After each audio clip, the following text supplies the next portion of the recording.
viño na bodega e o pan de trigo na iarca. Tiruliruliro miña gaita, tiruliruliro que che falta. Telo viño na bodega e o pan de trigo na iarca. Nosa terra é como un coche, está nos dando moito a lata. Hai que cambiar a xunta, hai a xunta da culata. Ten a dirección moi torta e non atopa o camiño. Foi mercado nun desguace por encargo dos veciños. Tiruliruliro miña gaita, tiruliruliro que che falta. Telo viño na bodega e o pan de trigo na iarca. Tiruliruliro miña gaita, tiruliruliro que che falta. Telo viño na bodega e o pan de trigo na iarca. Cando poñemos a andare, agarrotanse os freos, que tamén foron mercados no desguace madrileño. As buxías non dan chispa e quedámonos parados. Isto cheirame o chamusco como dos montes queimados.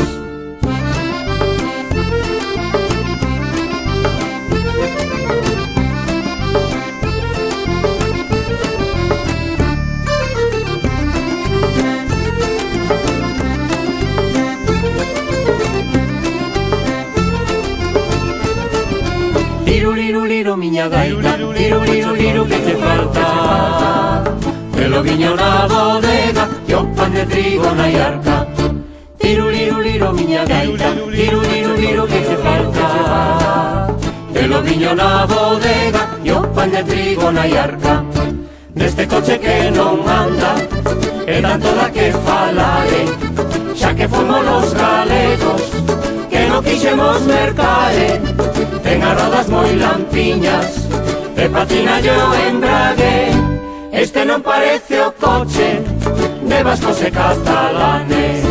Tiruliruliro miña gaita, tiruliruliro que che falta. Telo viño na bodega e o pan de trigo na iarca. Tiruliruliro miña gaita, tiruliruliro que che falta. Telo viño na bodega e o pan de trigo na iarca. E se falamos do cambio, a pesar da garantía, non hai marcha que lle entre, nin de noite nin de día. Por derriba da ferruxe, soamente ten fachenda, que o falar non ten cancelas, quen queira entender que entenda.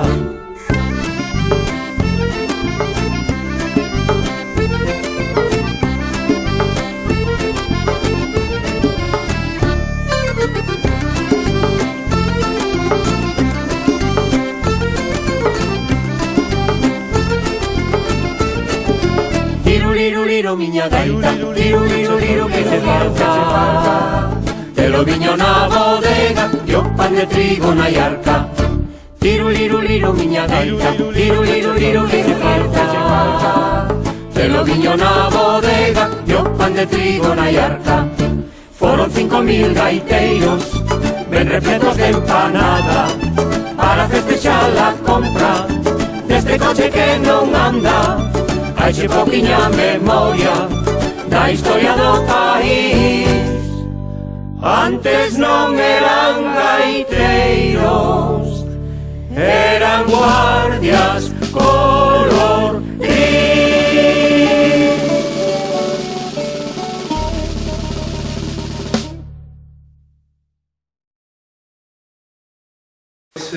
Moi boa tarde a todas e a todos, maiormente todas.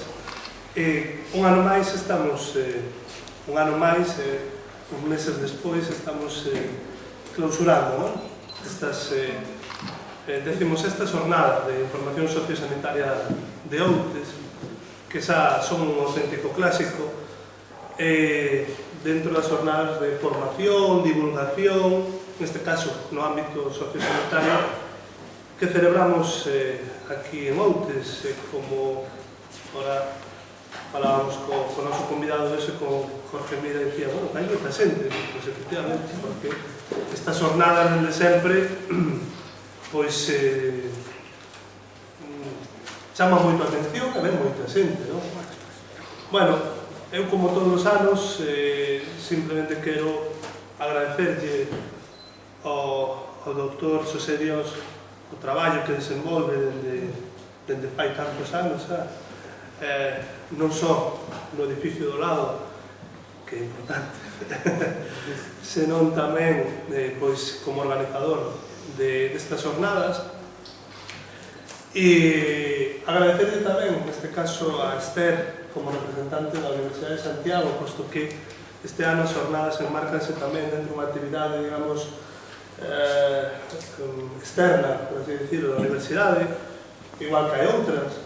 Falábamos da importancia que ten que a universidade saia dos seus muros, non? Porque moitas veces o coñecemento, a divulgación queda dentro, pois aquí é importante que saia afora. E, de feito, por nestas jornadas este ano tuvemos a moitos profesores e profesoras de universidades, da Universidade de Santiago, desde logo, non?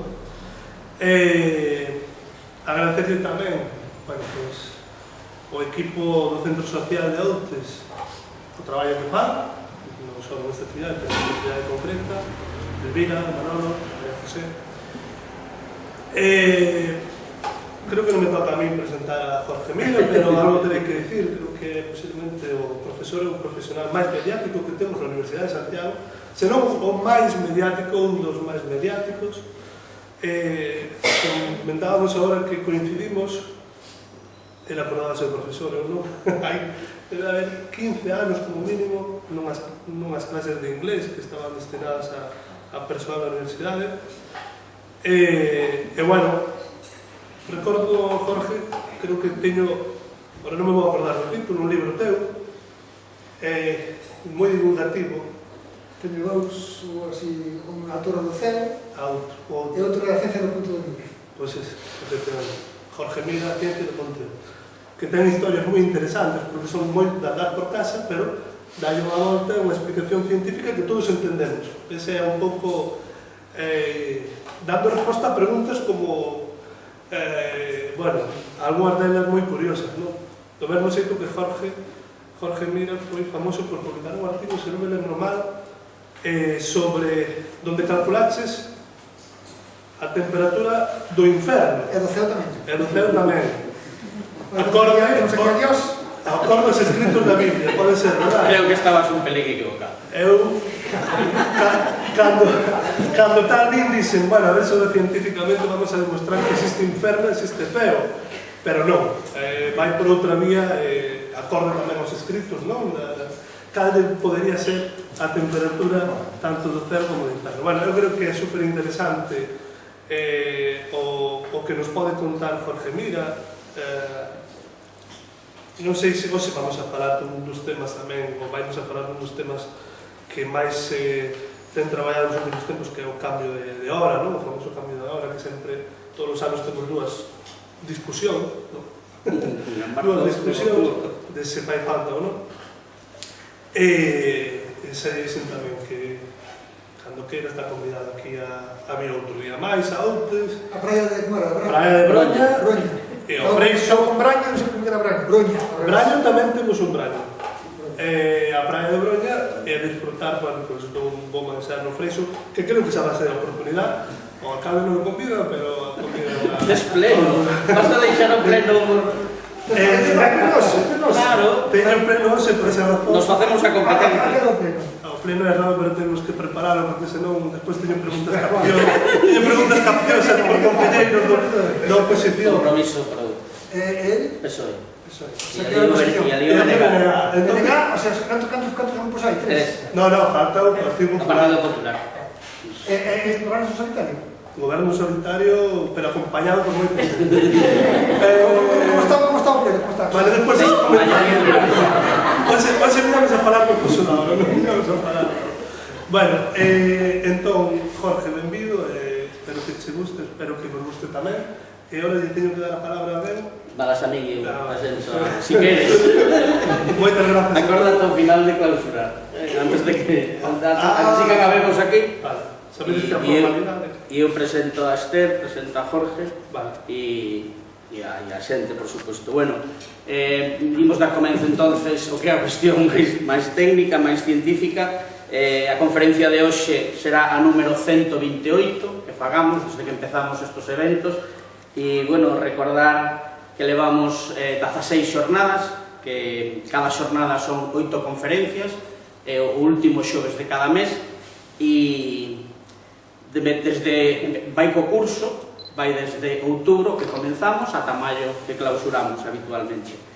Como sempre, dar as grazas, inda que o alcalde xe o dixo, grazas ao alcalde, por suposto, por estar aquí clausurando estas xornadas, dar as grazas ao Concello de Outes, ao Centro Social, ao Centro de Saúde, á Sociedade Galega de Xerontoloxía e Xeriatría, non pode estar aquí o presidente por problemas familiares, pero iba a estar con nós, a Disbismur, que é a Asociación de Discapacitados da Bisbarra de Muros, que é a que nos dá e nos fai o detalle que lle regalemos ao final ao ponente, xa lle explicaremos, que é feito polos rapaces da Asociación de Discapacitados, a Asociación Cultural Terra de Outes, como vos comentaba antes, as charlas son todas gravadas e ao final do ciclo aparecen todas en YouTube coa Asociación Terra de Outes. Entrando en Terra de Outes se poden ver todas as charlas anteriores e a de hoxe. A Xerencia de Xestión Integrada de Santiago, e que nos dá o visto bo para poder realizar as xornadas. E este ano, como vos dixen xa nas anteriores conferencias deste ciclo, incorporamos a universidade. Sería un logro, eu creo, moi importante. Non o fixemos nunca, pero teño que dar as gracias a Fernando Ponte, que se encarga de historia da medicina na universidade. Ele está no cuarto ciclo, ten o seu as súas clases no cuarto ciclo, e grazas a él nos introducimos tamén no que é o cuarto ciclo. Nos acompaña Esther Olveira, que un cargo con por aí, un cargo complexo, pero é a que leva o programa universitario do cuarto ciclo, que eu lle dou a palabra para que nos conte o que quera e que se presente, e despois xa fago a presentación de Jorge. Bueno, pois moi boas tardes. Eu quero darlle personalmente as grazas a todas as persoas que están aquí nesta mesa, pero particularmente a Dios Diz, porque fai prácticamente un ano, foi no mes de maio, se acercou polo meu despacho, pola facultade, e me presentou o proxecto que estaba desenvolvendo as xornadas sociosanitarias que levaba desenvolvendo aquí en Outes desde facía tantos anos, non? E me comentou o seu interese, de que, visto que tamén contaban xa con persoal médico, que ademais son docentes da universidade, pois tamén incorporar o programa. E claro, evidentemente, pois é unha proposta tan interesante como non lle íbamos a decir que sí. Entonces, bueno, pois foi desde o programa universitario, desde o primeiro momento, unha oferta que asumimos con ilusión, porque nos parece que é importante, igual que temos outros programas que tamén desenvolvemos aquí en Outes, en colaboración co programa, seguir en todos os programas que son de difusión do coñecemento, de mellora da participación social, e entendíamos que este programa tamén acalaba ese obxectivo dentro do ámbito sociosanitario. Entonces, darlle as gracias especialmente, darvos as gracias a todos vostedes, porque cada vez que veño a Outes sempre quedo sorprendido da capacidade de convocatoria que ten o Concello e da capacidade que teñen os seus técnicos de mover a xente.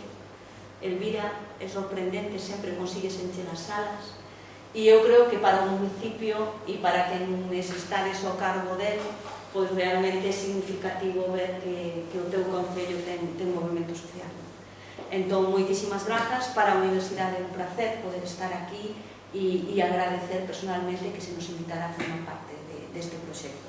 E a Jorge, pois, que nos cree debate, que é a súa especialidade. Moitísimas gracias, sempre.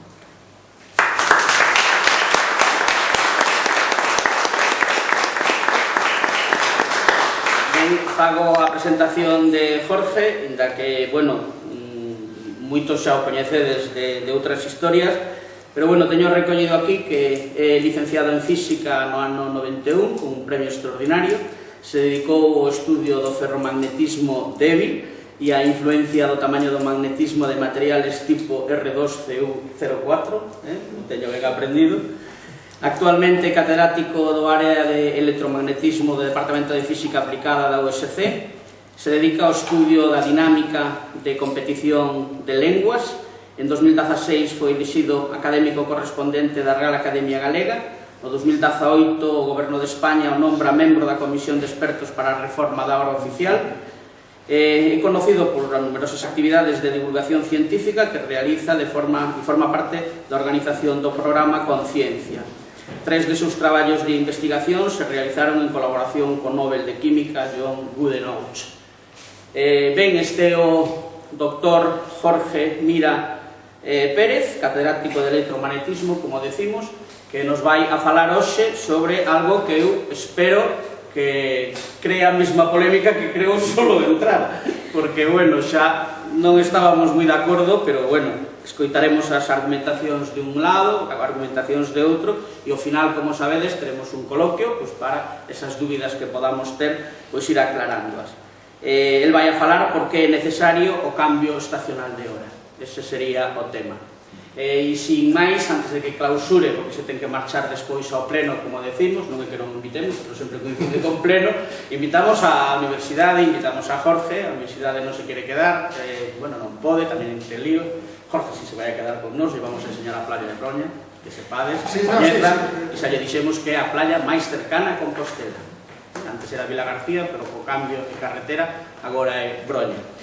Entonces, ven darlle as gracias a todos os presentes na mesa e evidentemente a todas e a todos vos, e deixamos que o alcalde clausure estas xornadas antes da última conferencia, que quedarían clausuradas, e xa lle damos a palabra a Jorge para que comece a conferencia. Por certo, 2 avisos antes. A xente que participou en todo este ciclo, sabedes que tedes un diploma da universidade que xa o trouxo e estará no despacho de Elvira. Ao final, se queredes recollelos, o podedes recoller, e se non, se coñecedes alguén que non este hoxe, por calquer motivo o que sexa, os diplomas van a quedar ali no despacho hasta que se recollan todos, e se non tamén Manolo, Elvira, se encargarán de entregalos. E outro aviso é que inmediatamente que remate este ciclo, temos aquí apuntado, e tedes un programa ali na mesa onde está Manolo, comenzaremos o primeiro ciclo, vamos a ver se o digo ben todo completo. Comenzará o primeiro seminario interxeneracional de Historia da Xerontoloxía. Comenzará o día 2, será todos os xoves do mes de suño. Todo o que son as materias as darei eu e as dará Carmen Manresa, que é a matrona de Ribeira, que tamén é doctora, e daremos, son 8 horas, son 8 clases, e falaremos de todo, desde Hipócrates hasta o genoma, e falaremos de toda a historia, en realidade, da xerontoloxía, pero a historia da humanidade. Entonces, deso imos falar. Ao final, se queredes, colledes un programa aí, tamén vos tedes que apuntar, tamén teremos diploma da universidade, e comenzará ese ciclo que creo superinteresante. E sin máis, volver a dar as gracias a todas e a todos por facer posible que estemos aquí, que isto teña continuidade, e deixo ao alcalde xa para que nos clausure as xornadas. Pouco máis que dicir, agradecerche de novo o esforzo que faz e que o sigas facendo para o curso que ven. Agradecerle de novo a Esther a súa presenza aquí, a Jorge que nos deleita agora. Quedas un poquinho ao principio, non? Vou quedar un pouquinho, porque despois, como digo, teño que preparar as capciosas preguntas que me fan os membros da oposición. E a todos os... Pero os membros da oposición non van a preparar, pero non marchados todos tamén. Non, pero eles xa teñen ben preparado. Eles se van a quedar, espero que hasta o coloquio. E a vos agradecervos unha xornada máis que esteades aquí. Vale, moitas gracias.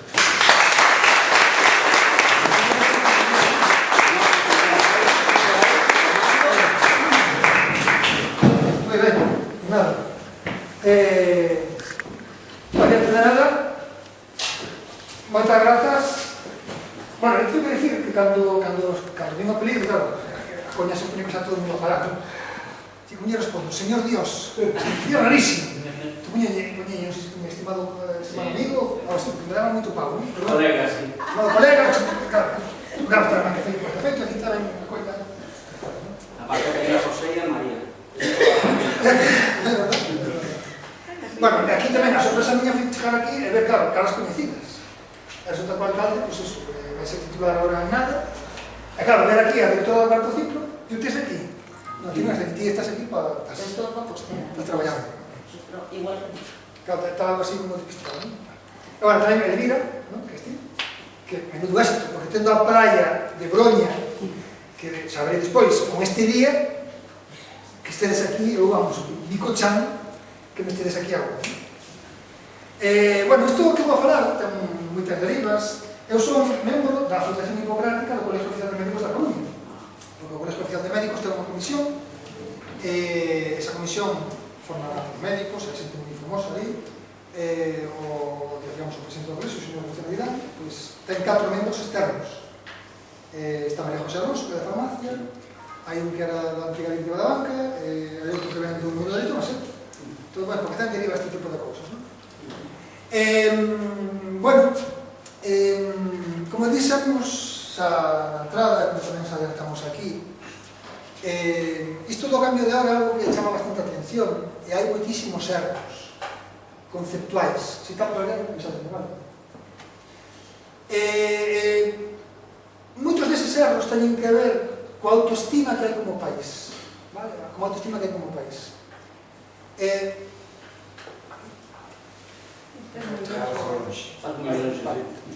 Isto é un ranking destes que hai que mide como é a calidade de vida da xente. Aquí en Outes é como a Zas, son do Concello de Zas, son de Vai, que sí que Zas era máis grande, resulta que ten máis xente de Outes.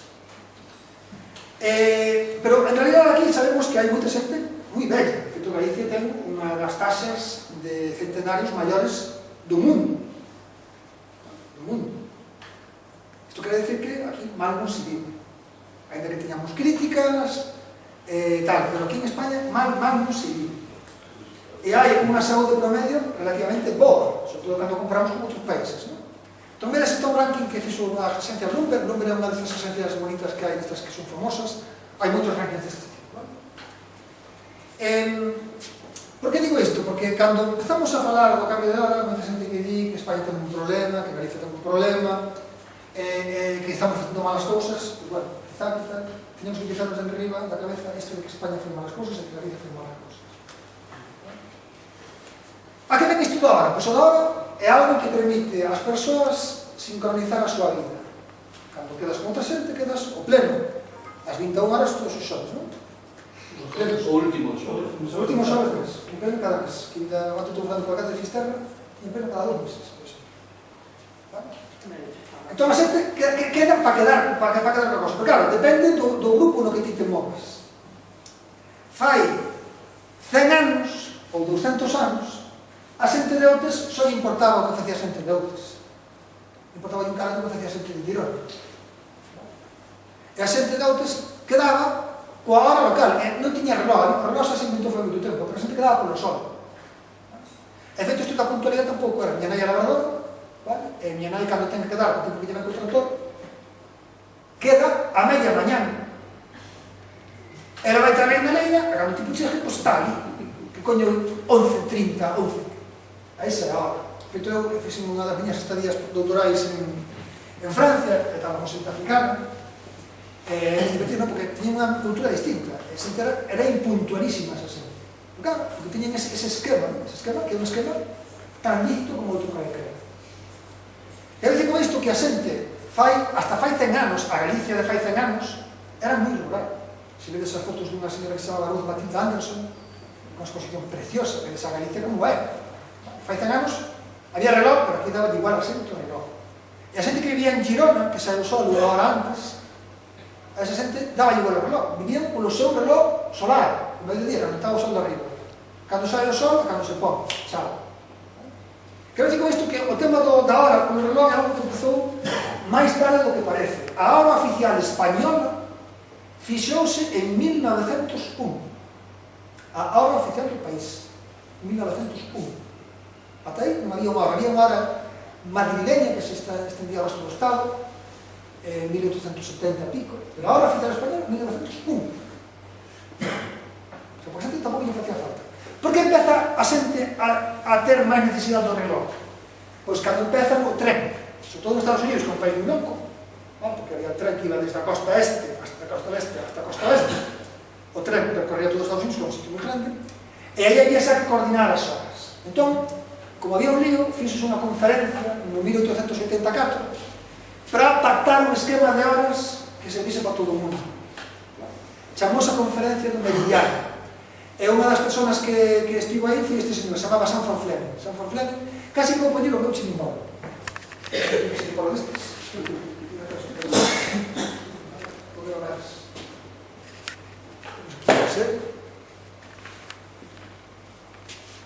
Coloco. Temos un USB por aquí. Si non. Onde está? Coloco este. Orden las pilas, que no las tengo puestas. Son cosas de directo, pero... Entonces, como me decía, cando se fixo esa conferencia no 1884, a ver que tan fecha está. Aí. Está. Aí está, estos otros. Vale. Os países colocados no mapa, e o Sol parece que dá voltas, pero non dá voltas, o que dá voltas é a Terra. E dá voltas de xeito que cada hora se move 15 graus. A xente que non saiba, unha volta inteira son 360 graus, o sea, unha volta inteira son 360. Se dividimos iso por 24 son 15. É dicir, o Sol anda dunha raya destas para outra raya unha hora, o que lle leva. Entón dixo, bueno, vamos a poñer isto en 24 cachos, e vamos a poñer unha escala a cada unha delas, para que máis ou menos cada unha teña a mesma escala, teña unha escala acorde a cando lle pasa o Sol por riba, e así poñémonos de acordo. Entón un sabe, máis ou menos vai marcar máis ou menos onde cae, a cada país vai a marcar ou vai facer unha referencia, e chao. Foi unha alternativa. Outra alternativa que se barallou foi poñer a mesma hora para todo o mundo. Isto existe. Os pilotos teñen unha hora chamada hora Z, hora Zulu, e parece moito máis cómodo. Isto era unha cosa tan lícita como esta que se fixo. Que pasa? A idea das escalas, cada un fai un convenio, fai un pacto social, para que a xente toda asuma esa escala coa que mide, esa referencia coa que mide. Se fai 100 e pico anos acordáramos ter a mesma hora para todo o mundo, non habría ningún problema, porque a xente afaríase a ter esa mesma hora para todo o mundo. Pero quedou isto, quedou isto. Podía ser isto ou podía ser isto. Pero calquera das dúas valía. E saberemos despois por qué. Que ocorre? Que él xa dicía, bueno, non creo que a xente se líe, porque a xente dalle igual que lle chamemos ao mediodía 12, que lle chamemos 8, que lle chamemos 20, que lle chamemos 30, dalle igual como lle chamemos. E a xente saberá onde está, pero, claro, co paso do tempo isto foi cambiando e montouse un día igual. De feito, hai unha asociación, un grupo de presión, un lobby, que está enmerdando o asunto do tema do fuso horario, como comentamos despois. Cal é a idea fundamental, antes de que marche o alcalde, que temos que ter na cabeza? Eso xa digo agora. Cando un quere medir unha cousa, vale?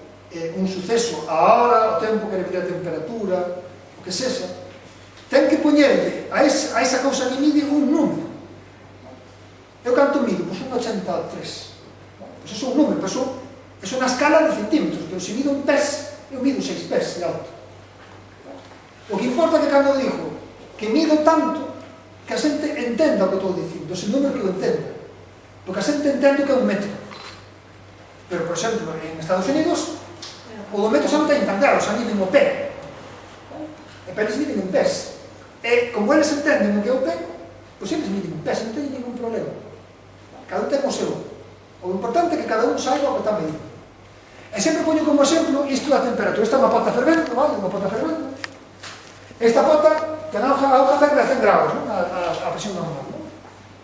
Entón, claro, ponemos un termómetro, o termómetro ten unha raíña, vale? E o termómetro, pois, sube hasta onde sexa. E o termómetro é unha vara de cristal, unha cousa dentro, vale?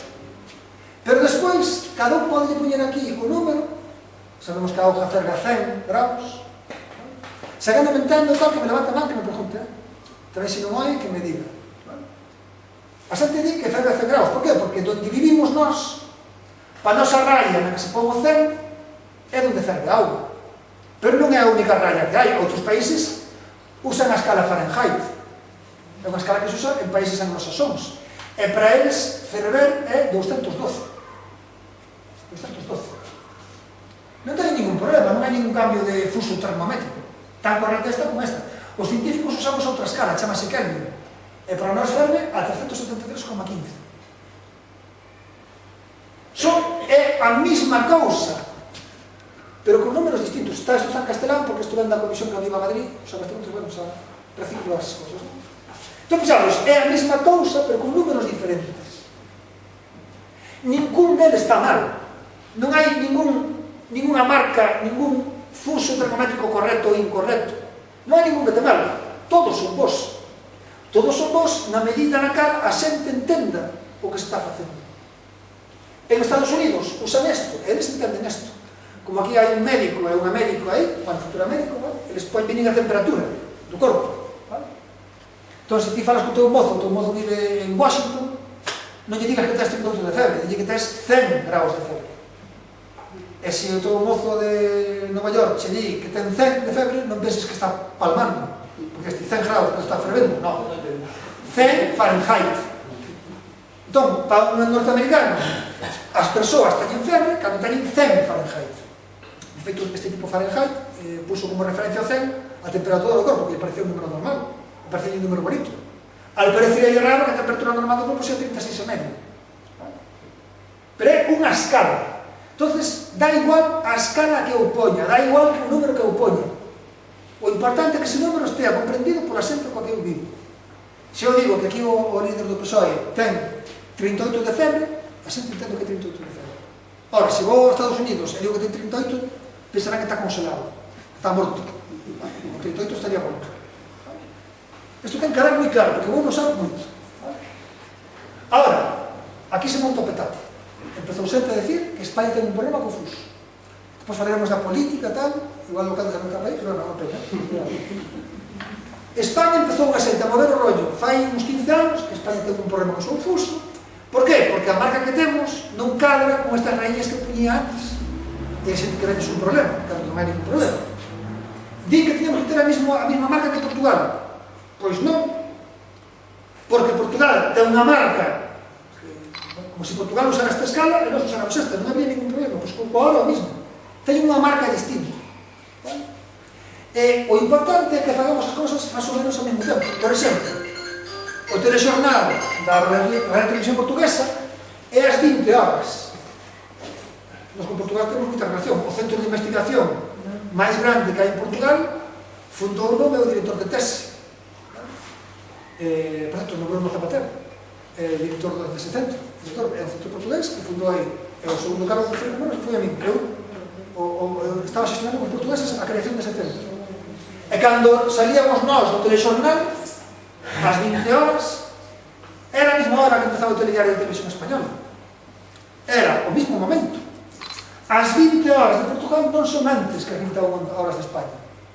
Se vos chamades a un hijo que teñades en Braga, cando empeza o telediario deles, vos podedes o telediario da Española, o telexornal, a veces tamén, cada cambiou, é ao mesmo tempo.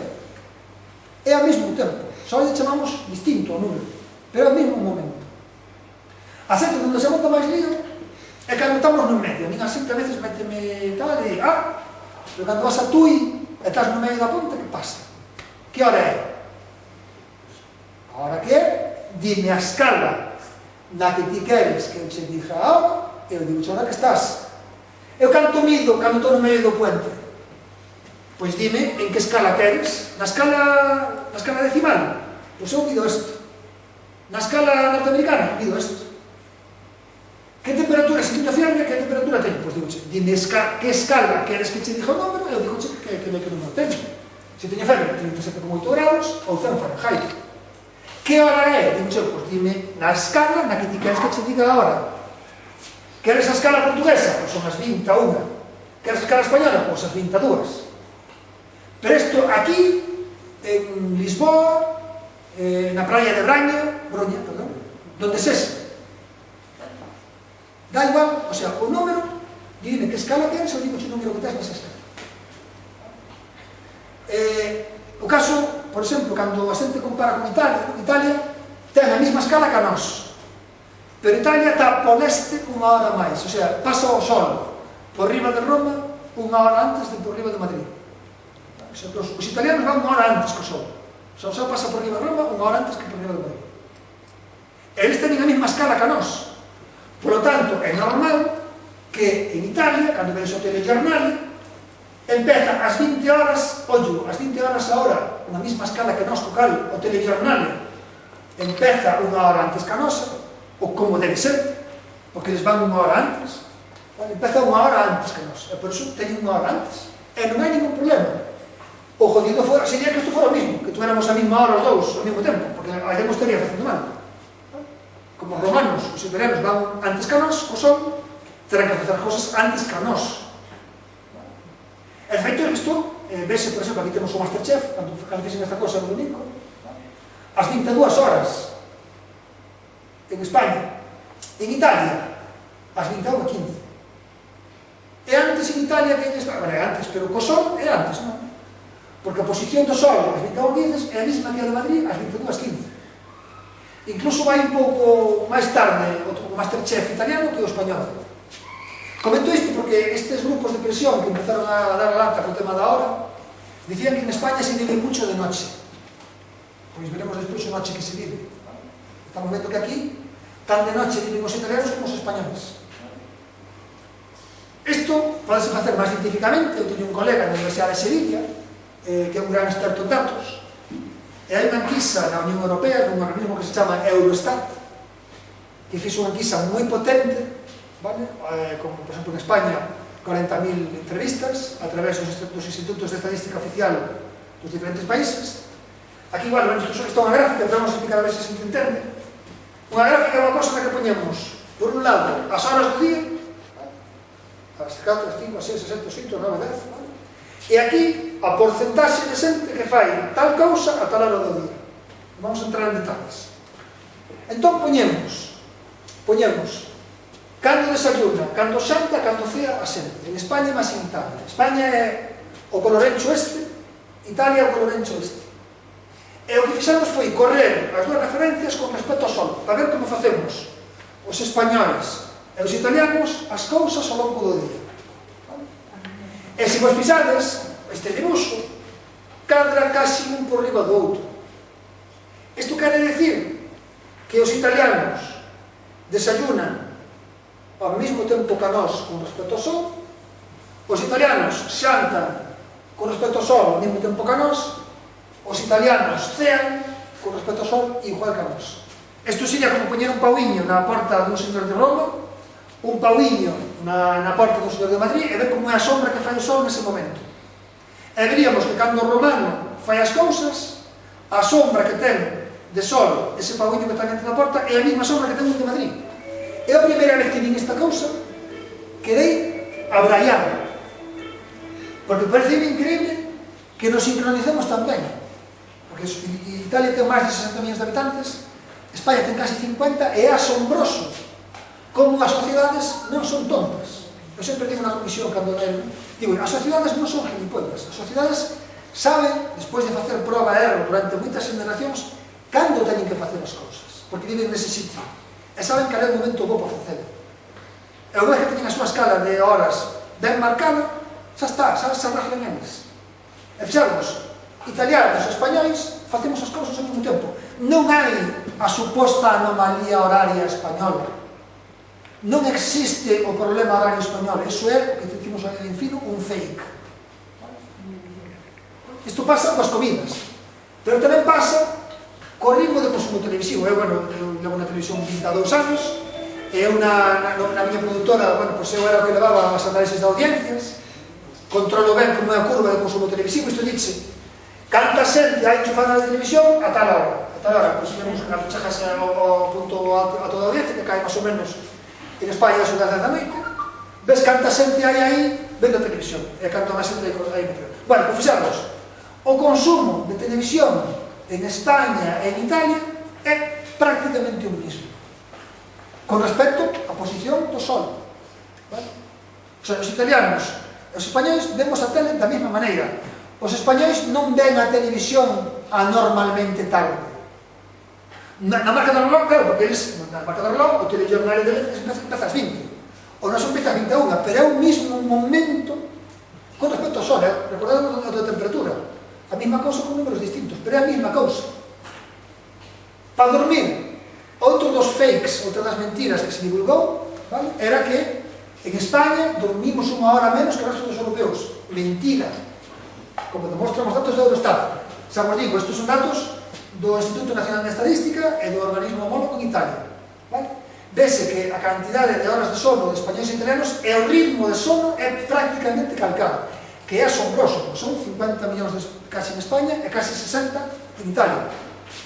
Pois me tengo unha pregunta antes de Marcho, porque este tema, este debate que houve tamén surgiu en algún momento hai anos, non só por o feito de que se cuestionara que en España, no conxunto, estuéramos no fuso horario local, senón o feito de que Galicia en concreto tivera, efectivamente, unha hora solar distinta ao resto de España. Entón, bueno, ao resto non, distinta, por exemplo, a Madrid ou a...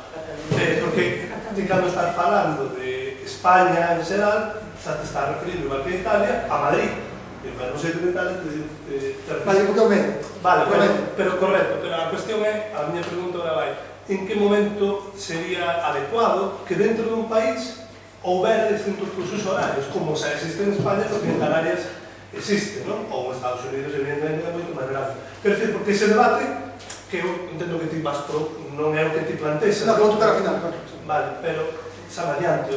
Sí, non, pues Galicia non ten ningún problema, por qué? Ti se miras, por exemplo, aquí, cando mira os fusos, aquí, desde un se ve ben, esta sería a franxa do UTC, bueno, UTC chamase Tempo Universal Coordinado, había unha cosa que era GMT, eso é antigo, eso está en desuso desde fai 80 anos, a xente que o sigue usando, pero isto sería a raya que se puso no 1974, donde está Italia, esta é a raya británica, e esta é a raya, fixaros, esta raya é a de Galicia e cacho de Portugal, o sea, Galicia sabe que ten no cero, e que está no menos 1. E hai xente que me dirá, pois, que lo que llevamos estáis como 3 horas desfasados. Como que desfasados? Eu son de aquí, eu son na Costa da Morte, e para a miña idea non hai nada de problema con nosa, eu non respiro mal, ni nada. Pasa que eu, claro, se comparo que a xente que fixe un estudio, por exemplo, os horarios dos comercios en Menorca, amence máis ou menos unha hora, pero fixamos, o ancho do fuso, sabes aquí, o ancho do fuso é prácticamente o número de España. Estamos no lugar do fuso. Que podíamos partir en cachos, volveríamos ao pasado. Na época dos cromañóns, ou que cromañóns, fai 100 anos, un tipo de Menorca iba a súa bola, e un tipo de Fisterra iba a súa bola. E tiña a súa hora local, non tiña nada que ver con esta. Pero agora para que está? Agora está para coordinar as accións das persoas. Cando as zonas de influencia económica e social se expanden, porque fai 100 anos, unha persoa de aquí non tiña contacto con unha persoa de aquí, non había medios de comunicación, non había nada, pois poden vivir desacopladas, cada un coa súa hora local do sol. A xente non tiña reloj, nin lle facía falta, ni miraba pel, pero no momento no que o espazo socioeconómico se conecta e as cousas que ti faz e a organización do país empeza a estar conectada de xeito que o que pasa aquí empeza a afectar aquí, entón sí que será necesario que exista unha coordinación, e por lo tanto dentro dun fuso esa coordinación existe, e veste que non hai problema co ancho do fuso. Se pusera o mapa de Estados Unidos, que teño ao final de todo, Estados Unidos ten 4 rayas destas. Teño o mapa de España colocado, vemos que cae perfectamente España dentro dunha desas rayas norteamericanas. Entón Galicia está ben coordinándose. Que puso? Na realidade, que se mira os horarios do comercio dos menorquíns, como a eles les hai o sol un pouco antes, os horarios dos comercios tenden a adiantarse un pouco. Volvo a decir o mesmo, as sociedades non son gilipollas. Entón os menorquíns que ven que les hai o sol antes, tenden a adiantarse, e os horarios dos comercios van un pouco antes, e a xente tende a saltar un pouco antes. Aquí tendemos a facer un pouco despois, e tendemos a saltar un pouco despois. Non somos tontos. Entón a xente é capaz de, unha vez establecida a marca, readaptar a súa vida. E o convenio para saltar é máis tarde aquí que aquí. E posiblemente, se miramos a hora típica e imos a un restaurante e vemos como é a estatística da xente que entra, a xente que sai, vemos que haberá máis ou menos como unha hora de diferencia. Non hai ningún problema, a xente fai o que hai que facendo. Fixademos, Portugal tamén estaría fora do seu fuso, porque a maior parte de Portugal está xa no fuso seguinte, xa non este neste, está neste. Pensemos que para Galicia Inglaterra queda no sureste, e incluso a gran parte de Irlanda nos cae por este. Eu que son da costa do norte, para mí, casi toda Irlanda está ainda polo, que Irlanda dicimos, está moito polo, non. Irlanda nos caemos por este. Este é a punta máis occidental da España peninsular, unha das puntas máis occidentais de Europa. Entón non hai ningún problema. Mientras que a xente teña o seu ritmo, e a xente, nesta curva que fago aquí, estamos por medios de todos. Poño Roma, poño Madrid, claro. Digamos que, con respecto a esta marca, os menorquíns tenden a tirar antes que o punto medio, e os galegos tendemos a tirar para atrás con respecto ao punto medio. Pero temos o noso equilibrio, cada un ten o seu equilibrio. É o equilibrio correcto, acadado despois de décadas de estar probando cal é o sitio bo. De feito, antes de que tomamos este conchasando, bueno, por que eu digo que temos que respetar a normativa horaria? Porque se cambiamos o fuso, se alguén cae na tentación política de cambiar o fuso, meteríamos a zoca. Cambiar o fuso, se temos a tendencia, que me a pregunta, non estaba conchavado mal, se temos a tendencia políticamente de cambiar o fuso, tenes ver o que pasa. Imaginamos, ponemos como resposta, unha persoa que sai a traballar ás 19 horas, ¿vale? E dinlle, mira, tú estás mal porque tes o fuso mal, a hora que che correspondería sería de Portugal, mira, protesta para que o gobierno cambie. Non sei que Algo manda moito variante. Algo variante, claro.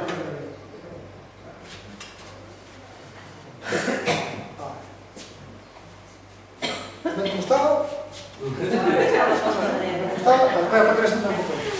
Imaginamos que alguén lle rompe na cabeza e lle din, como fixo este lobby, este grupo de presión, dicir que hai un problema co fuso.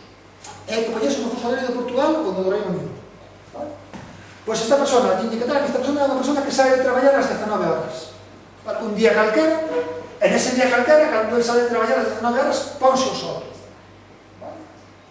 E ora, ti protesta, que está moi mal, vale, o goberno cede, vale? O goberno cede, e por boletín oficial do Estado, que pode facer o goberno, decreta, España vai ter o seu fuso horario, o que hai en inverno, o que referencia, en vez de ter nesta escala, vale? Que é o tempo que se apoñar máis un, isto é igual, non? Vamos a poñer unha hora menos. Vamos a poñernos como Portugal e como Reino Unido, vale? Entón, que quere dicir isto? Que o punto que antes para nós era 19.00, o punto ese que dicíamos antes, 19.00, vale? Ahora vai a ser, vamos a chamar 18.00. Isto que implica cambiar por o boletín oficial do Estado o fuso. Onde antes chamábamos 19 horas, ahora chamamos 18 horas, de golpe, vale? Bueno, pumpa, por lei. Isto é cambiar de escala, vale? Ahora, que ocurre? Este tipo, claro, o seu horario de traballo era hasta 19 horas. Entón o tipo, ao día siguiente, sai, e cando sai é de 20. E digo, ostras, que pasou aquí? Se eu ia mirar a miña vida, cambiaron o fuso, pois era un fuso de Portugal e Inglaterra, e agora sabe de 20, empeorei. O tipo, claro, se estaba mosqueado, porque sabían que as 6 xa se empezaba a oscurecer. E claro, dije, coño, claro, ahora estou saindo máis de noite, volve a protestar, e dime, tranquilo, ahora vamos a facer que saias unha hora antes. Bueno, sai unha hora antes, tamén entro unha hora antes, aquí non vai traballar unha hora menos, que é unha hora menos. Sai unha hora antes, vai unha hora antes, entón, bueno, que ven, vou sair unha hora antes. Vancho poñer un horario, que en vez de ser 19, pois agora é 18. Entón, se antes saía a 7, agora sai a 6. Ai, que ben, saio antes, a directora do cuarto ciclo que me dicía antes, eu quero antes, vas a ver que che pasa. Porque o tipo ahora sai a 6, sai a 6, pero non, 6 e di, ui, mira pa aí che, a min isto era o mismo que tiña un tema. E de repente, claro, cal é a diferencia? Ninguna. Por qué? Porque cambiaron de hora, e cambiaron de horario, e quedou no mesmo sitio. na memoria, cando había pesetas, un peso, 5 pesetas, o mismo. Quedou claro, alcalde, eso esto... Vale. Entonces, ¿esto qué pasa? Si cambiamos ahora, vamos a repetir otra vez, saco un esquema, ¿no? Tenemos la situación de este señor, que salía a 7 da tarde, cando se pon o sol ese día, o sol nunca se pon igual en todos os días, ¿no? Sai a 7, cámete a cabeza, digo, bueno, pues protesta, vale, pues vamos a convencer ao goberno para que, cando se pon o sol aquí este día, en vez de poñendo o reloj ás 19, vamos a poñerse 18. Pero é como tiña horario de salida a 7, cando el sai máis tarde. Isto é moi curioso, porque a xente esta que fixo un grupo de presión para cambiar o fuso horario decía que los españoles vivimos unha vida loca e vivimos moi de noche. Entón, o que tiña o presidente da asociación diante, que, neno, se cambiamos o fuso, automáticamente a sociedade española vai a poñerse a vivir unha hora máis de noite do que vivía antes. Co cal, tiene que quererse arreglar a vida disoluta dos españoles, está se empeorando ainda máis, porque faz que vivan máis de noite que antes, por cambiar o fuso británico. Entonces, primeira consecuencia, se ti corres o fuso hoxe do que ten España agora o que ten o Reino Unido, o que vas facer é desprazar a vida do país unha hora para noite. A xente vai a chocar e vai protestar. E cando proteste, e lle rege un horario para sair unha hora antes, vai quedar igual que estaba antes. Non cambiou nada. Retrasar o fuso unha hora e anterior unha hora é un xogo de suma cero. Cambiou un peso por 5 pesetas. Vale, isto é o ridículo desta cousa. Pero non planteo eso, Jorge. Eu planteo que o horario de inverno, que para nós é aceitado, que se manteña todo... Eso vai ser menos peso. O cambio de horario. Isto é todo confuso. Eso vai menos Eso peso. me parece, y entendo. Sí, pero eso vai máis peso, Primeiro quero centrar esta idea, non? Mira unha cousa. Sí, vamos a ver, é que o que estás dicindo ten certa falacia. É dicir, ti estás comparando unha hora determinada. E o que hai que comparar é o período que vive o home, que son 24 horas. Sí, pero eso que me falo despois. E entonces a cousa xa non é complicada. E outra pregunta que te quixera facer. Por que nos comparas con Italia e non con Alemania, por exemplo? Ou que estás dicindo que Portugal e as Canarias quedan desconectados do seu entorno socioeconómico? Entonces non hai por que discutir que os outros sí quedaríamos desconectados. Non, Portugal vive co seu país. España vive co seu país. Sí, España vive co seu país despois dun cambio de fuso horario nos anos 40. Non, eso falo despois tamén.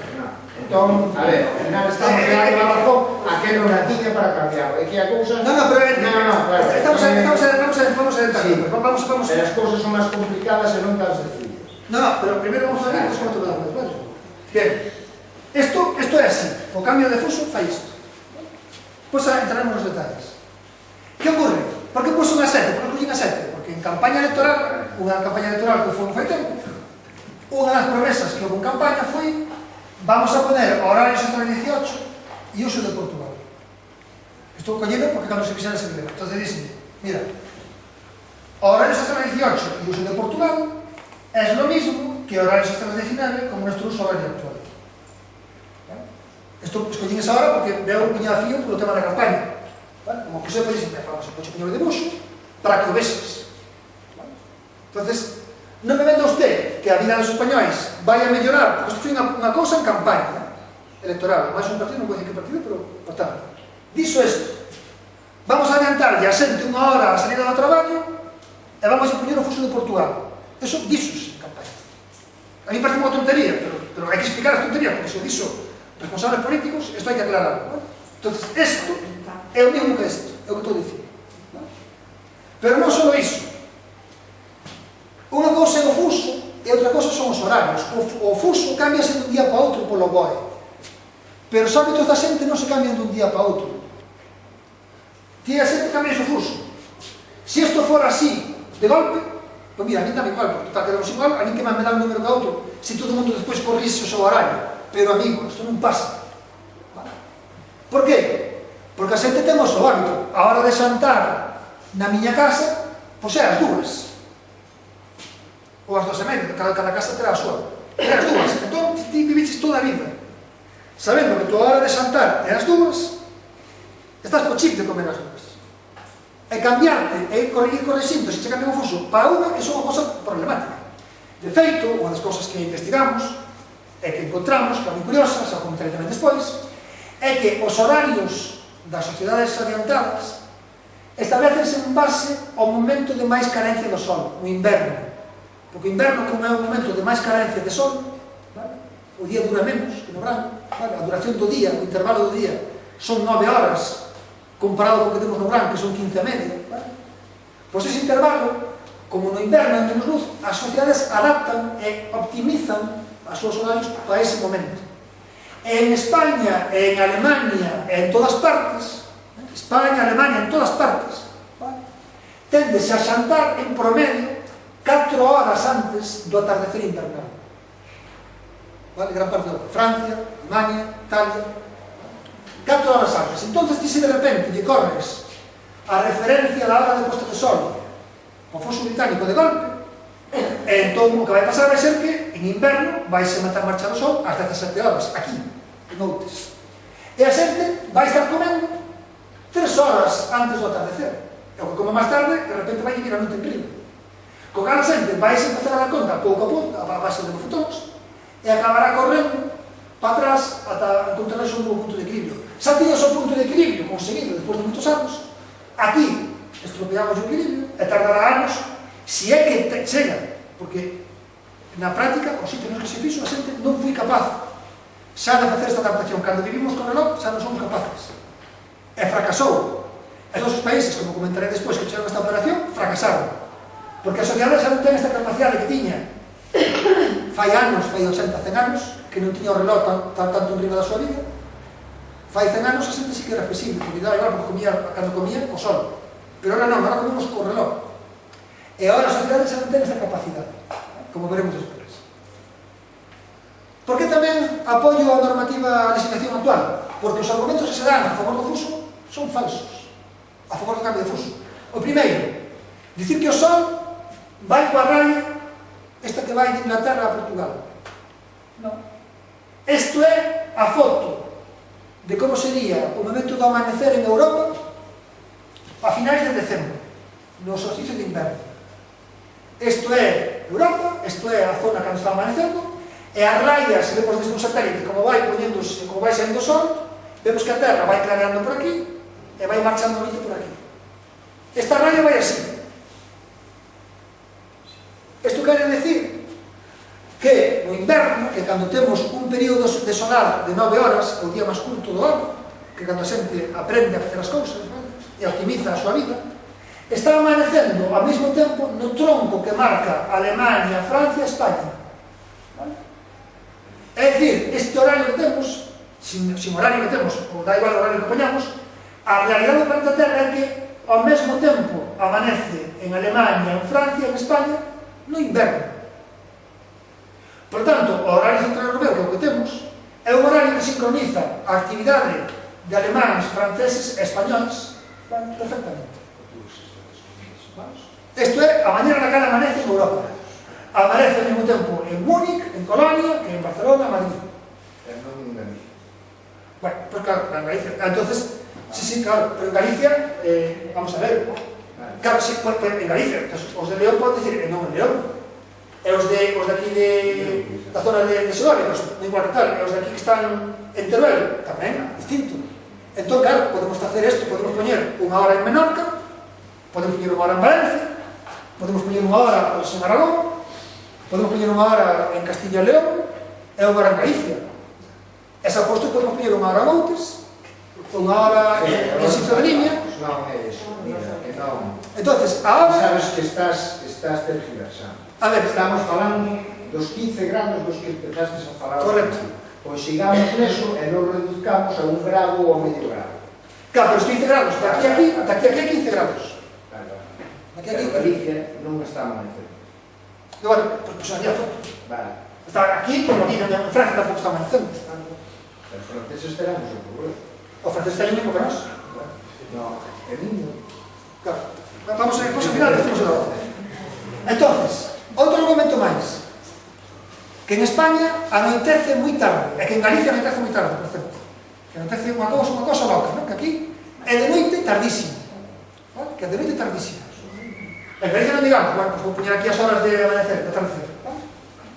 París, 8 de xullo, 22 horas, Bruselas, 22 horas, Ámsterdam, 22 horas, Coruña, 22:17. Como isto era a Villa de Madrid antes incluso. Atardece, como ten que atardecer, porque esta é a mesma foto de antes, só que no atardecer é ao revés. O atardecer, esta é a parte que vai quedando escura, esta é a parte que vai quedando alumeada. No verano. E como vemos, atardece ao mesmo tempo neste tronco de aquí. Neste tronco. Empeza a atardecer de aquí, vai pouco a pouco e vai homoxeneizando. Como vemos, a raya central nestes puntos. O mellor de aquí diría, pois é o mesmo que é por aquí. Claro. Entón, se isto quer poñer un bar en cada lado, perfecto. Se quer homoxeneizar o país, se quer ter a mesma marca, pois vai haber un antes e outro despois, lógicamente. Fai 1000 anos, cada un tiña a súa hora. Fai 100 anos, cada un tiña a súa hora. Os de Girona iban coa súa hora. Os de Fisterra iban coa súa hora. Que quero decir isto? Que a Terra ten esta forma para atardecer. E atardece ao mesmo tempo en toda esta raya. E ponse tarde aquí, ponse tarde aquí, e ponse tarde aquí. Atardece ao mesmo tempo en Holanda, en Bruselas, na parte oeste de Francia, e en Galicia. E isto da igual co fuso de aquí ou co fuso de Filipinas. Pode poñer o fuso de aquí, ou de Filipinas, ou de Australia. Isto atardece así para todos. Isto non é cousa de ahora, isto é así, como vai o planeta Terra. Isto é un argumento político que apuntábamos antes, non? Fai 80 anos. Isto é culpa de Franco e de Hitler, non? Que cerca Franco cambiou a hora para poñerse de acordo con Hitler. Isto é outro dos fakes máis clásicos. Isto, de feito, puso en marcha esta asociación que dicen. Eu afiei a súa conducta, despois negouse, de feito, un departamento da agencia da EFE que intentou investigar isto, hai un departamento de verificación. Eu mandei a falar con eles, e dixeron que eles non foran. Cando un busca, un compañero de Madrid buscou como se insertou esa noticia, e viu que, evidentemente, esa noticia insertouse en redes no ano 2008. Non hai ninguna evidencia histórica. Foi unha noticia fabricada no 2008, desas cosas que pasan agora para crear follón, pero despois é unha cosa falsa. Hai unha persona do Observatorio Astronómico Nacional, chamase Pereplaneses, que fez un traballo de referencia moi importante, e que simplemente documenta como foi o percorrido histórico dos cambios de hora que houve en España na guerra. Na guerra civil, como en todas as guerras, hai cambios logísticos da guerra, da propia guerra, por cuestións de despistar o enemigo, por as que sexan. E aquí vedes os cambios de hora do bando nacional e do bando republicano. Dicían que Franco cambiou a hora de Berlín era esta. A hora de Inglaterra era esta. España estaba na hora de Inglaterra antes da guerra civil. En 1901. Empezaron a cambiar. Ahora cambiaron os republicanos e os nacionais, os dous. O sea, isto non é unha hora os dous, igual. Incluso os republicanos puseron incluso un oporrido. E de feito, cando acabou a guerra, se eu quisera poñer un titular, e se eu dixen na comisión, estaba a propia secretaria de Estado, dixen que se eu quisera poner un titular espectacular, diría: Franco, cando acabou a guerra civil, eliminou a hora de Berlín, a hora nazi que tiñan os republicanos, e puso a hora británica. Se queremos facer ese follón, eu fago tamén ese titular. Cando acabou a guerra civil, Franco eliminou a hora nazi que tiñan os republicanos e puso a hora de británicos. Houve unha dúcia de cambios de hora en España durante a guerra civil. Non houve ningún tipo de interés histórico, isto foi a propia fluctuación da guerra. Pero non só en España, tamén no mundo inteiro, que estaba en guerra. Aquí temos as curvas de España, Alemania, Francia e Reino Unido, hasta o ano 47. Todo o mundo fixo eses bailes. O último cambio que se fixo en España foi no ano 40. Franco cambiou no ano 40, cambiou no ano 40, ahora que temos ahora, e puxo no boletín oficial, bueno, como se chamara o diario da Nación, non? E dixo: vamos a poñer este cambio e dentro dos meses cambiaremos o que tiñamos antes, que era o de Inglaterra. Pero non o fixo. Non o fixo nunca. Por qué? Pois porque ao acabar a guerra, Francia estaba no mesmo caso que estaba España. De Gaulle, que era o general que ganou a guerra na parte dos franceses, tamén dixo: temos esta hora, pero máis adiante poñeremos a hora que tiñamos anteriormente. Pero de Gaulle non cambiou.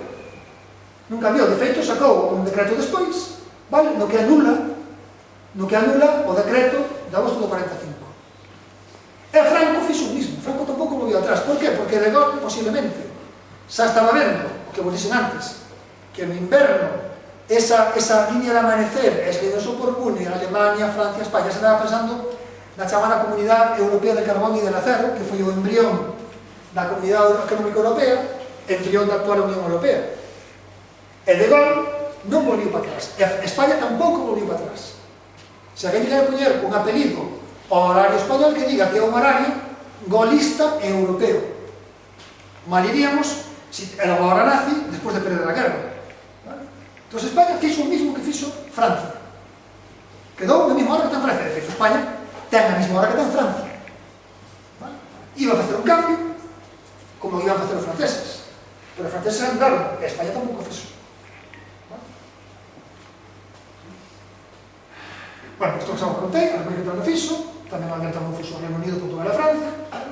E que pasa? España quedou asentada nese horario, a partir dos anos 40. España quedou con esa marca horaria, e o Francia tamén. E o que era asentada con esa marca, a xente foi adaptando as súas marcas. E a xente aprendiu que cando está o sol no alto, se por exemplo o mediodía, foi a 14:31 de noutes. E a xente, máis ou menos, supoño que noutes, xantará máis ou menos esa hora. Como vinga, como enseñamos ao principio de todo, non hai ningún problema no ritmo solar que teñen as persoas de grandes países como Italia e como España. Hai tamén os datos de Alemania, e cando mostramos os datos de Alemania, teñen a súa lógica como teñen aquí. Vale? Outro argumento, que non somos europeos. Isto ven por que me dicía o señor este que antes, vale? Non somos europeos. Claro. Non é que é Europa. Como os suecos, aquí temos que ter o mesmo ritmo que os suecos. Cal é a clave aquí? A clave é que canto máis para arriba vas, cambiache e moito a duración do día. En Suecia, en Estocolmo, o 15 de decembro, o sol ponse ás 3:15. Ás 3:15, pero como o sol está moi baixo, prácticamente ás 2:30, xa é de noite, en diciembre. Entón, hai alguén aquí que me quere decir que temos que ter o mesmo horario que os suecos? Que ás 2:30, cando aquí estamos andando, sai de noite. Vale? E se imos baixando, en Alemania, pónseñes antes que aquí. Canto máis para arriba vamos, a duración do día, o intervalo total do día, vai cambiando. Depois poñerei unha gráfica sobre isto. Vale? España ten un día invernal curto, pero non tan curto como teñen arriba todo. De feito, cando imos ao medio de Finlandia, Noruega ou Suecia, pasan de ter 24 horas de día enteiras a ter 24 horas de noite enteiras. En zonas de Suecia, Noruega e Finlandia, en decembro é de noite todo o día. É un día como hoxe, é de día todo o día. Pero cando digo que é de día todo o día, é que as 3 da mañá é de día, e as 4 da mañá é de día. Hai sol, ás 5 da mañá, ás 4 da mañá, ás 3 da mañá, ás 12, sempre hai sol. Un día como hoxe en Finlandia, na parte media de Finlandia. Vale? Entón, cando falamos dos horarios da Champions, cando empeza a Champions, vale? Cando falamos da Champions, que é as 20:45, pois un sueco estará a 6 horas na súa casa esperando polo partido de noite aburrido. Cando aquí noutes, pois estamos esperando 2 horas. Entón, hai unha enorme diferenza entre a situación que hai en Alemania, en Suecia, coa que hai en España ou en Italia. Un debe comparar a mesma altura, a mesma latitud, porque a situación solar de España e de Italia e de Portugal é a mesma, pero é distinta da que hai en Alemania e da que hai en Suecia. Vale? Entón, de comparar, temos que comparar referencias equivalentes. Vale? Entón, a comparación coa duración do día, coa intervalo que temos do día, a mesma que temos nós e que temos italianos e que temos portugueses.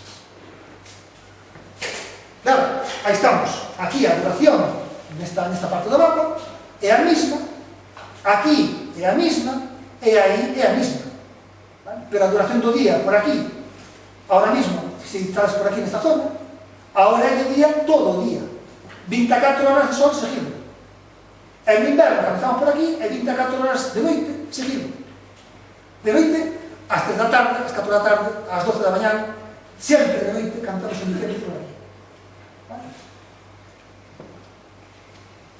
Como dixen antes, os que están na mesma zona aquí, na mesma zona solar, na mesma pinto solar, cando un ve as pruebas, ve que fan o mesmo ritmo de traballo,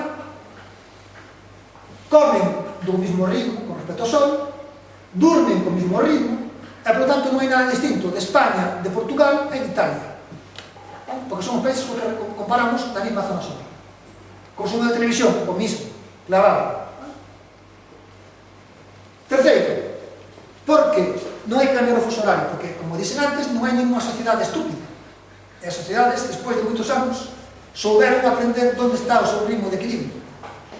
Con este compañero que vos dicía antes da Universidade de Sevilla, o que se fixo foi ver como fan o resto de países. A que hora traballan, a que hora empezan de promedio en traballo, todo o país, a que hora fan as comidas, a que hora fan as dormidas. Primeiro, a cantidade de son é a mesma, prácticamente todos os países. Eso primeiro. Comidas, aquí este mapa. Aquí está o que decía antes. Este é un mapa, esta é unha gráfica que nos di como é a amplitude do día solar en función do que chamamos a latitud. Os países máis ao sur, aquí estaría España, no inverno teñen un día de 9 horas. Un país, o sea, o punto medio de Noruega, pues Noruega ten unha hora, ten unha duración do día de 5 horas, no inverno. Dura moito menos o día de sol, no inverno, na altura de Noruega, que na altura de España. Temos 4 horas máis de sol no inverno os españoles que os noruegos.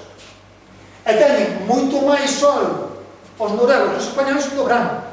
No verano, en España, en outras, hai 15 horas e media de sol no verano, no medio do verano. Pero os noruegos teñen 24 horas de sol todo o día. Non se lle pon sol nunca. Chamase sol de medianoite. Entón, que observamos aquí? Pois cando un ve os promedios das horas de comer, ve que, o que decía antes, que todos os países ao longo da súa historia foron aprendendo onde está o seu punto de amanecer, de atardecer. E a observación, que é moi curiosa, isto foi un artículo moi comentado, é que todos os países aprenderon a buscar que o seu punto, máis ou menos en promedio, de comer é unhas 4 horas antes de que se poña o sol no inverno. E o seu punto de cea é máis ou menos unhas 3 horas despois de que se poña o sol no inverno. Isto para España, isto para Alemania, isto para Francia, isto para Italia, isto para todos. Que pasa? Como en Alemania o día dura menos que en España, e como en Alemania se pon o sol no inverno pois unha hora e pico antes, os alemanes xantan unha hora e pico antes, e cean unha hora e pico antes. Igual que famos os españois, 4 horas antes de que se poña o sol no inverno, e cean 3 horas despois de que se poña o sol. Que pasa? A hora na que fan eles é antes, mata carallo, se fixeron ao revés. Se lles ven a noite de riba, terán que comer antes de que lle veña a noite de riba. Entonces, como en Alemania o sol no inverno se pon antes, comen antes. E se en Alemania se pon unha zona o sol ás 4:30 no verano, pois comerán ás 12:30, 4 horas antes de que se vai o sol. E se teñen que cear, cean 3 horas despois. E se lle pon o sol ás 4:30, pois tendrán a cear ás 7:30, 8. Os alemanes fan o que teñen que facer, lógicamente, porque non son parvos, porque viven ali. E os españoles fan o que teñen que facer, porque non somos parvos e vivimos aquí. E hai 3 horas desde a posta do sol no inverno hasta que ceamos, en promedio. Hai 4 horas desde que comemos hasta que se pon o sol, en promedio. E os alemáns o mismo. Hai 4 horas desde que comen hasta que se pon o sol, en promedio. E hai 3 horas desde que se pon o sol hasta que cean, en promedio. E non hai ningún misterio, normal. Como digo, sociedades de millóns de personas, ninguna sociedade atómica. En realidad, aquí tenemos muchos países, no sé si ves desde aí. Estados Unidos, Bulgaria, Canadá, Francia, Bélgica, Alemania, Irlanda, Dinamarca, Lituania. Claro, os daneses antes. Os noruegos, claro, os noruegos máis son enseguida.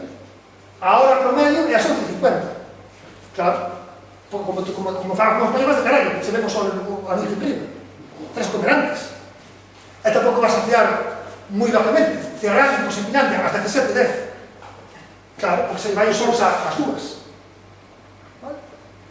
Entón, isto non é ningún misterio. O que pasa, bueno, o poñerase todo é cando un o ve. Cando un o ve. E pensan que somos tontos non somos tontos os españois, nin son tontos os daneses, nin son tontos os suecos. Fan cando teñen que facer. Que me está cenando agora? Vamos ao tema do cambio estacional, vale? Isto era o tema do fuso. Entón, o cambio estacional de agua é un tema distinto, vale? Un tema distinto. Isto falamos primeiro das marcas horarias, era o cambio estacional. Por que se fai cambio estacional de agua?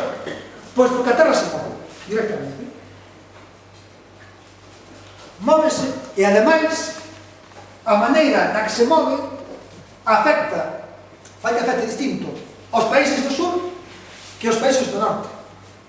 Se nós viviéramos no Ecuador, se viviéramos en Kenia, se viviéramos no medio do Brasil, veríamos que a duración do día entre o verano e o inverno apenas cambia. Apenas cambia. Amigo. Pero a medida que empezas a subir e te alonsas do Ecuador, o Ecuador é a zona do medio do planeta, cando vas ou moi para o norte ou moi para o sur, ao longo do ano cambiache un montón a duración do día. No medio de Kenia, no medio de África, no verano, o día dura máis ou menos, un par de horas máis ou menos, que no inverno. Pero en Noruega, no medio de Noruega, o día dura 24 horas menos de sol no inverno que no verano. Como dixen antes, ahora mismo, en moitas zonas de Noruega, de Suecia e de Finlandia, é de día todo o día. E seguimos en decembro, en esas zonas de Noruega, Suecia e Finlandia, é de noite toda a noite. 24 horas de noite, seguida. A mediodía é de noite. A tarde é de noite. A pola mañana é de noite. Isto cambia moitísimo. Pero cambia máis canto máis fora do Ecuador estás. Vale? Entón, que ocorre? Se queredes ver comparacións, ahora mismo, vale? Cae o sol máis a pelo en Outes que no centro de Kenia. No centro de Kenia pasa o Ecuador. A capital de Kenia está prácticamente no Ecuador. Pois agora mesmo peta o sol máis duro en Outes que en Kenia. Para que vexades un pouco o cambio. E dentro de uns meses, dentro de 5 meses, o sol petará menos en Outes que no borde da Antártida. A Antártida está no polo sur, vale? No borde da Antártida. Vai a petar menos. Entón pasamos de ter, durante 2 meses ao ano, máis sol que en Kenia, que está no medio de África, a ter menos sol que o que hai no borde da Antártida. Isto por qué? Porque a Terra, cando está mirando ao redor do sol, vira dunha maneira moi curiosa. Todos sabemos que a Terra é redonda, vale? E a Terra vira, pero non vira así dereitiña con respecto a maneira con que vira. Se o sol está aquí, a Terra non vira dereitiña con respecto a... Non, a Terra vira así, torcida, vira alrededor deste chisme, vira así, vira por aquí, torcida con respecto ao sol. Isto foi porque fai 3.000 millóns de anos houve un golpe que levou a Terra a eso. Entón, que pasa? Se está en decembro así orientada, a parte de abaixo é a que chupa máis sol que a parte de arriba. De feito, aquí a parte de arriba, que está Europa, hai zonas que están sempre de noite. Por qué? Porque a Terra por aquí tapa a luz. Entón, están mirando por aquí, e como miran por aquí, están sempre de noite, no inverno. E teñen 24 horas de noite seguida, no inverno. Pero cando estamos no verano, é ao revés. Cando estamos no verano, mira por aquí, esta zona de aquí, que está a Escandinavia, Noruega, Finlandia, Suecia, pois a mirar por aquí, está sempre de día. Por que? Porque está tumbada a Terra cara ao sol. Entón, non mira por así, sempre lle dá o sol, mentre que aquí está de noite. E se vos fixades, este é o Ecuador, vale? E temos a cantidad de luz que hai no Ecuador, a cantidad de luz que está na altura de Suiza, por exemplo, na altura de Suiza, vale? E na altura de Suiza vemos que, basicamente, temos menos sol que na Antártida. Esta é o borde da Antártida, vale?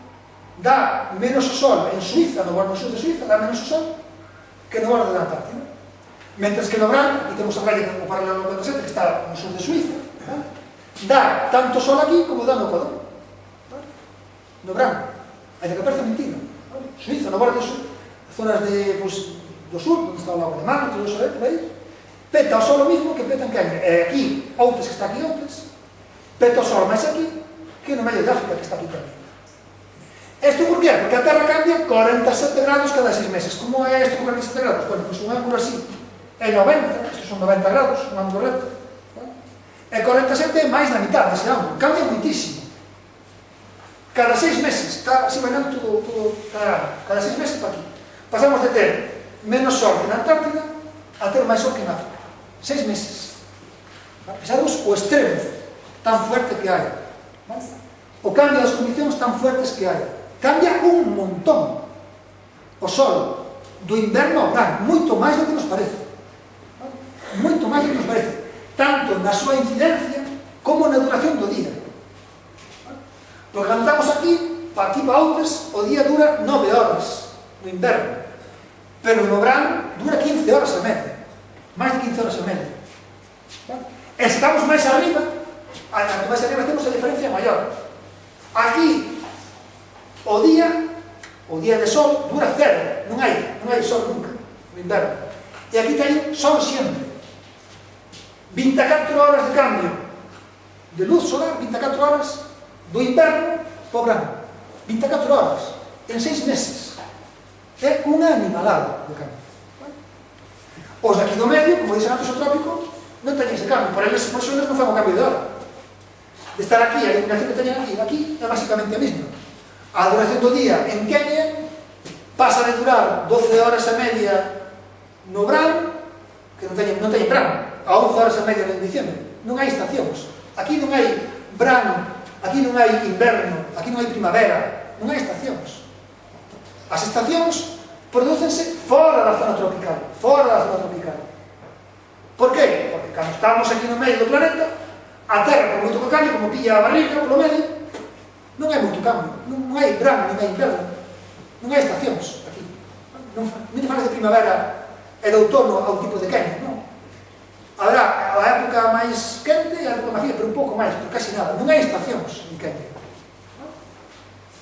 Agora ben, que ocurre aquí? E agora vamos a falar con algo que tamén te contaba o intervalo que hai. O intervalo. Estes dibujos aquí representan precisamente eso. Este dibujo representa por aquí o mes do ano. E por aquí representamos as horas. As horas. Entón este dibujo tamén dicindo que se eu vivira nunha terra redonda ou cuadrada ou un plano que virara recta con respecto ao sol, a duración do día, que é esta a duración do día, sería a mesma todo o ano. Porque non habría isto. Non habría isto. Isto sería como sería se estuvera a terra dereita. Se en vez de estar así, estuvera así, e virara recta, se virara recta, en vez de ter o eixo así, se en vez de virar así, recta, pues pasaría isto. A duración do día duraría o mesmo sempre, duraría 12 horas sempre. En xaneiro duraría 12 horas, en xuño 12 horas, en decembro 12 horas. Duraría o mesmo día todo o ano.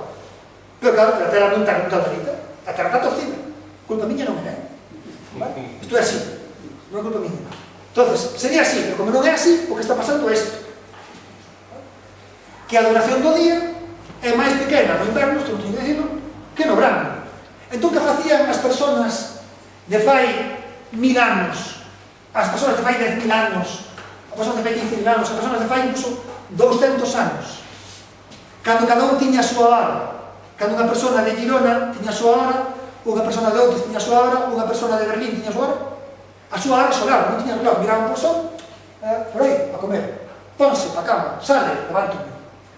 Cando bebíamos cada un coa súa hora, porque non facía falta ter unha hora, porque unha persona de Girona non tiña nada que ver con a persona de Outes, non tiña, por tanto, que sincronizar a hora, cada un podía facer a súa propia vida, porque non estaba en relación unha coa outra. Entón, cada un tiña a súa vida. Entón, unha persona que vivía fai 15.000 anos por aquí, erguíase como as galiñas, cando sale o sol. Entón, para esa persona, a referencia era cando sale o sol. Cando sale o sol, pois en salero, levántase, e que ve que se lle pon o sol antes, e aquí cando ya desaparece o sol, pa cama, ou pa cueva. Que pasa? Esas personas que vivían aí, vían que cando chegábamos un pouco a xuño, o día facía este máis grande. Entón, esa persona que vivía fai 1000 anos, 100 anos, pois levantábase cando salía o sol e deitábase cando se poñía o sol. Que pasa? Si no inverno botaba activa co sol 9 horas, aquí botaba activa 15 horas e media. Entonces, o ritmo, a duración do día, o intervalo de día de solar que había en decembro, iba aumentando, e chegaba en xuño a ser máximo e volvía a caer en decembro. E a actividade que tiña estaría máis gordos no inverno que no verano, porque no verano movíanse máis. Isto é a maneira natural de todo o bicho viviente que había na Terra. Vale? As formigas, os pasariños, as galiñas, os lobos, non viven de noite, pero todo bicho viviente que vivira de día, vivía desta maneira. Levantábase co sol e deitábase co sol. E a diferencia entre a salida e a posta era 9 horas no inverno, 15 horas a media no verano. Entón, como vemos, hai un cambio na actividade entre o inverno e o verano. Que ocorre? No momento no que a sociedade se fai moderna e ten que pactar uns criterios para quedar nunha hora, un momento no cal a sociedade ten que poñerse de acordo para marcar unhas referencias horarias que todo o mundo conoce, empeza o reloj a gobernar a vida. Entón, cando temos que ter a mesma referencia horaria, pois que viven en Girona, pois que viven en Outes, ¿vale? Aparece o reloj. Entón, o reloj é un aparato que non conoce isto. O reloj non sabe que isto ocurre. O reloj é un aparato que vai a piñón fijo. Pum, pum, pum, pum. Entón, o despertador te lo posto porque sei, a 6, a 7, a 8, a hora que sea. Entón, como pos o teu despertador a unha hora, que é o que está posto creo que a 8, neste dibujo, ¿vale? Pois ese reloj vai marcar o despertador sempre a mesma hora. Entón, se digo que, por exemplo, a 8, no inverno, cando se sona o despertador, é de noite. Se non te 8, sale vir a ventana, é de noite. E de repente, e a partir de enero, vas ver que vas levantando sempre as 8 e vas vendo que cada vez o sol sale antes. Sale antes, sale antes. E hai un momento que máis antes, máis antes, máis antes. E de repente, cando estás aquí en xuño, ostras, levante o meu reloj está posto as 8 e sai moito día. Andaba. Canto cambia daqui para acó? Pois cambia máis de 3 horas e cuarto.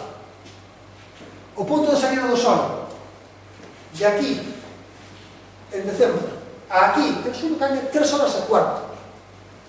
Por lo tanto, se eu quero vivir dunha maneira o máis sana posible, de acordo co ritmo solar, o que digo os médicos, ritmo circadiano, vale? Pongo a ser unha persona que está máis sana, se está en sintonía co ritmo solar, vale? Se non fai ninguna corrección ao seu reloj, estáse desfasando 3 horas e cuarto cada 6 meses. Cousa que non está facendo a vida do planeta, porque a vida do planeta dá igual o reloj.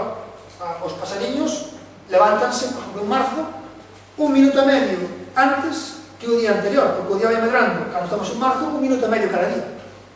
Vale? O sol sale antes 1 minuto e medio os días de marzo. Vale? Son un día 1 minuto e medio, 1 minuto e medio, 1 minuto e medio, vai comendo, aquí empeza a parar, e a partir de aquí empezará a perder, empezará a subir, aquí, 1 minuto e medio, 1 minuto e medio, 1 minuto e medio. Entonces, os pasariños, os animales que viven por aí, as sociedades primitivas que hai en África por aí, eles fan o cambio horario todos os días. Por qué? Porque o sol nunca sale a mesma hora ningún día. Bueno, na primavera e no outono duplícanse a hora. Digamos que se o día ten 365 días, hai 183 horas distintas de salida do sol, 183 horas de mediodía distintas e 183 horas de posta do sol distintas. Entón, os animales e toda a bichería que hai natural fai cambio de hora todos os días. Que pasa? O ser humano, comenzamos antes, está coordinado por unha hora, e a única maneira de facer ese cambio operativo é darlle un golpe dunha hora. Entón, que se fai? En marzo e aquí no outono, cambias unha hora. Para que? Para que o desfase que hai entre o punto de salida do sol e o que marca o teu reloj non sea tan grande. Por así dicirlo, este bache que hai entre o desfase que hai entre a salida do sol e o reloj, rellenamos. E por eso se fai o cambio estacional de hora. E por eso a maioría dos países que están fora da zona tropical, fan o cambio estacional de hora. Este tipo de cousas, claro, son bastante interesantes. Eu son membro do Consello de Cultura Galega, teño o honor de ser membro desde fai un tempo, que me eligiron, vale? Nun destes foros trouxen ao responsable da hora oficial portuguesa. En España non hai unha reunión reguladora da hora, exactamente, nós somos a comisión, pero en Portugal hai un organismo que é o Observatorio Astrofísico de Lisboa, é o seu director, é o responsable da obra oficial do país. Chámase Jorge Agostinho, teño o placer de conocer porque eu invitei aquí. Cando trouxe a Galicia, el dixo o mismo que eu lles dixen a ustedes ahora, que cambiar o fuso en España sería un disparate. El que é o jefe da hora de Portugal, vale? E tamén, cando falamos do cambio horario, dixo unha cousa: non andedes tocando as narices, porque o cambio estacional de hora, o cambio de hora das veces son, hai que facerlo. É dicir, tomadlos vos como exemplo. Portugal é un dos países con máis tradición do cambio estacional de hora. Inglaterra e Portugal son os países que máis tempo levan facendo a Estados Unidos. Entón, Portugal ten moita experiencia no que é isto. E Portugal tamén tuvo a tentación, vale, como tiveron outros países, como tivo España, de cambiar o seu fuso horario, de eliminar o cambio estacional de hora, e sempre que fixeron esas animaladas, saliu lles fatal. De feito, a última vez que o fixeron foi neste período, que era o presidente Cavaco Silva, e nas eleccións nacionales que houve no 96, que ganou Antonio Guterres, que é o que está ahora de secretario general da ONU. Se vedes no telediario, cando se fala de Ucrania, hai un señor que se chama Antonio Guterres, que é o secretario general da ONU. Pois ese señor foi presidente de Portugal, foi primeiro ministro. E cando ganou as eleccións, un dos eslogans da súa campaña era: volvamos á normalidade horaria. Porque o seu antecesor, que se chamaba Cavaco Silva, tivera a idea feliz de poñer a hora de Portugal coa hora de España. Fracasou. O Reino Unido, entre 1968 e 1971, puso a mesma hora que España, e tamén dicían que estaban desfasados. Fracasaron. Por qué? Porque a sociedade, a estas alturas de historia, xa está moi afeita ao reloj, e xa non admite ese tipo de cambio. Xa ten a hora programada, a xente xa non mira po sol para ver cando ten que xantar, a xente mira po reloj. No século XX, na segunda mitad do século XX, a xente deixou de mirar po sol para comer a mirar po reloj.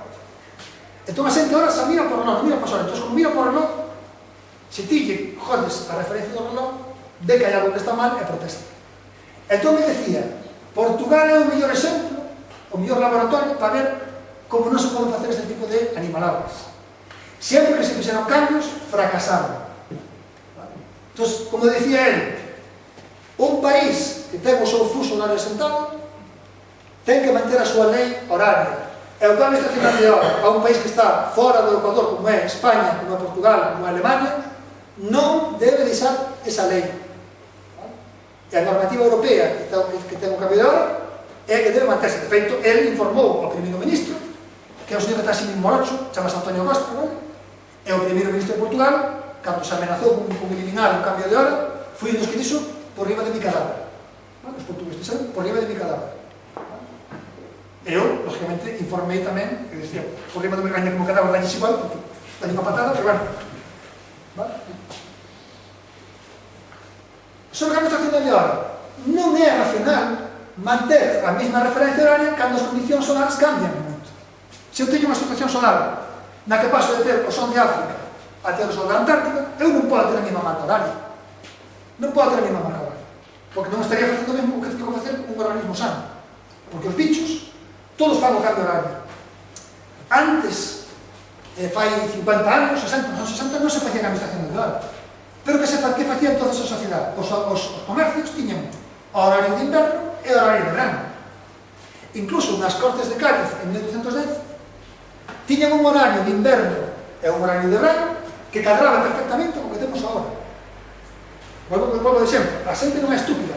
Cando non se facía o cambio estacional de hora, que se empezou a facer nos anos 70, antes había horarios de inverno e horarios de verano. Cando se puso a lei do cambio de hora, desapareceron eses cambios, o cal demostra que foi unha medida aceptada. E, de feito, todos os cambios que había dos comercios cadraban máis ou menos en marzo a setembro, outubro, como se fai agora.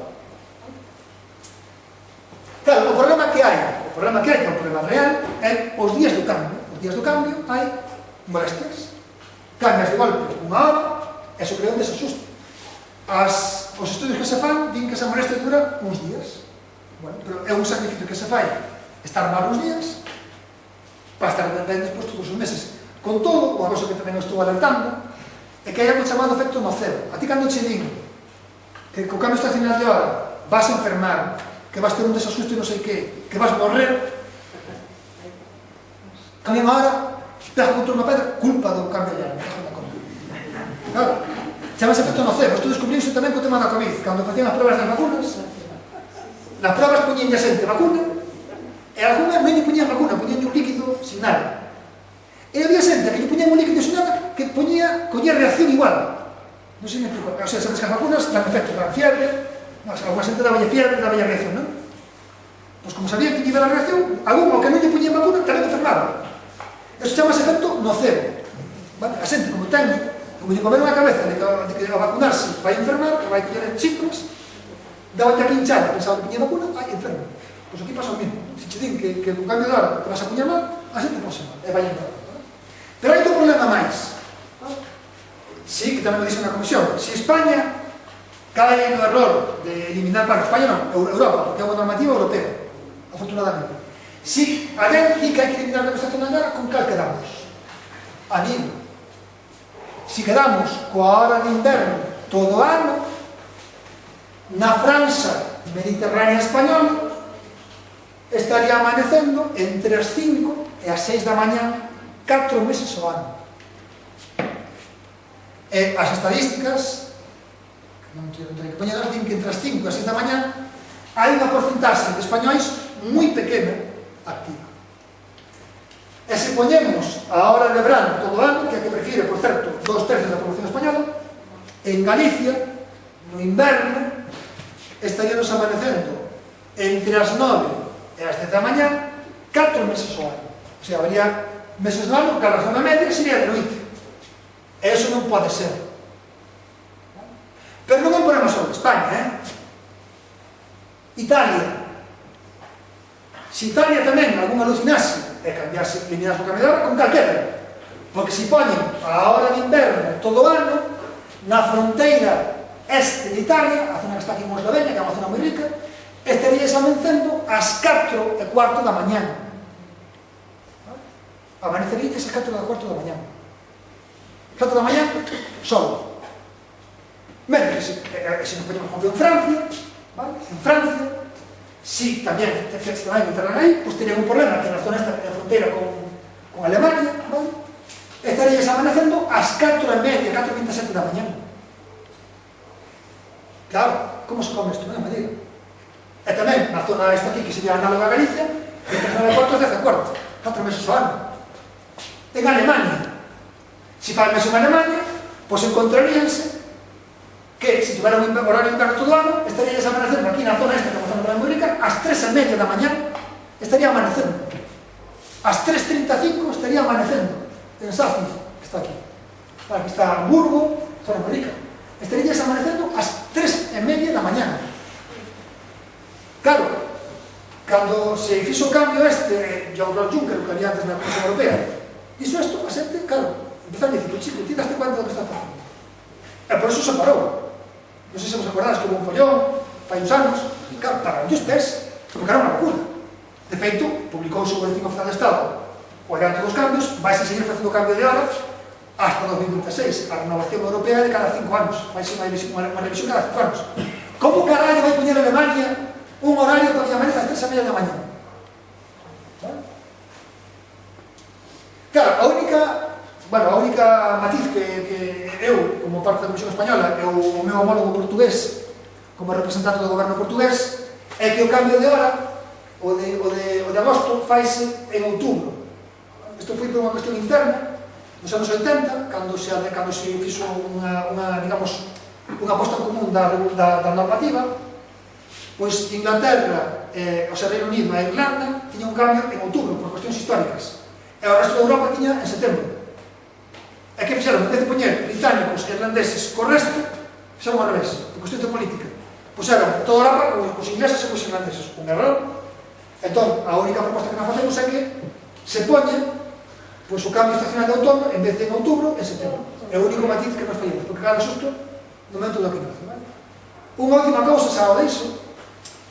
Se non fixésemos o cambio estacional de hora, nos meses centrais do ano, xuño, xullo, pois a xunta media, o sol estaría máis alto sobre o horizonte do que está en calquera momento do día, en calquera mes de decembro e xaneiro, e en calquera punto da península.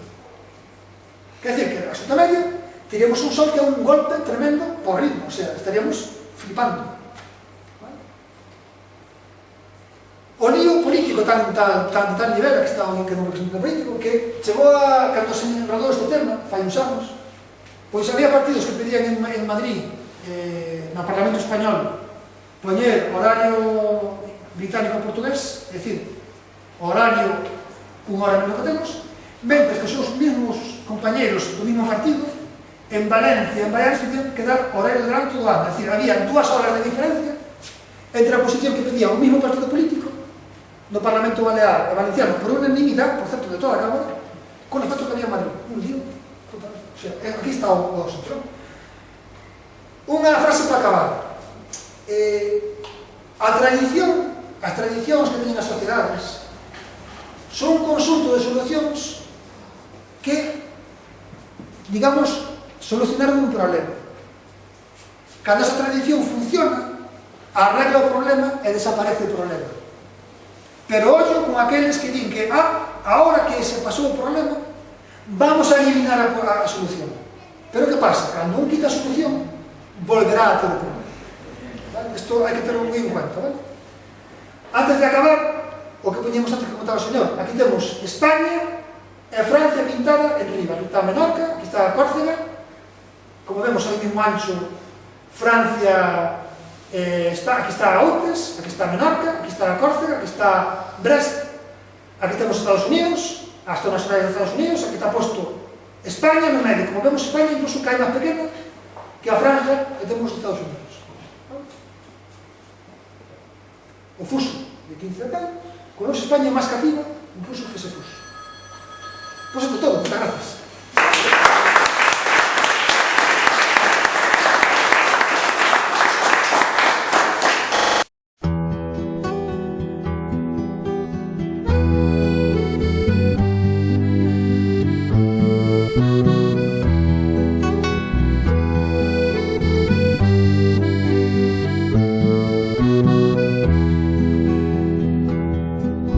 Galicia encadeada con ferros de Castela, por fillos traizoeiros e por caciques lobos.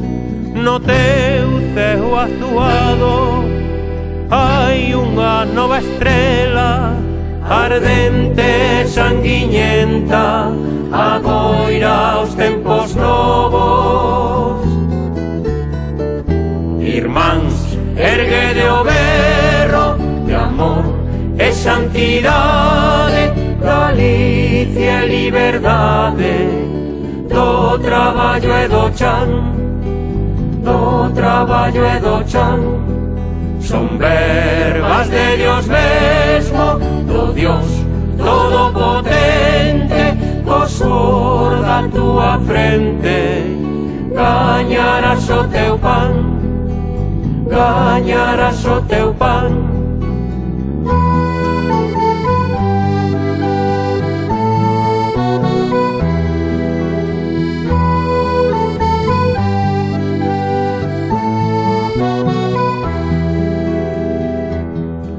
Nai galega que diches o sangue xenerosa para calmar a sede rabiosa da impiedade. Nos agros de Sobredo floreceu unha rosa ardente sanguiñenta, agoira a liberdade.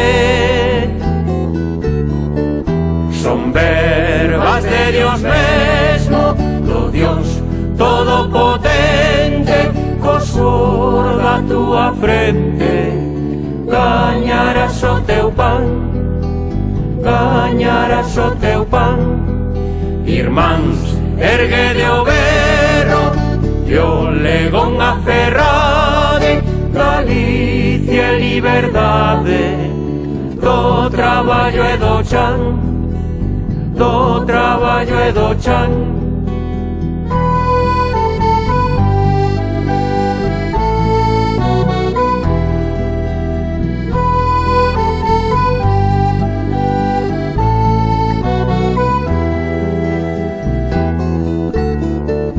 Irmáns, erguede o berro e o legón aferrade, liberdade do traballo e do chan, do traballo e do chan, do traballo e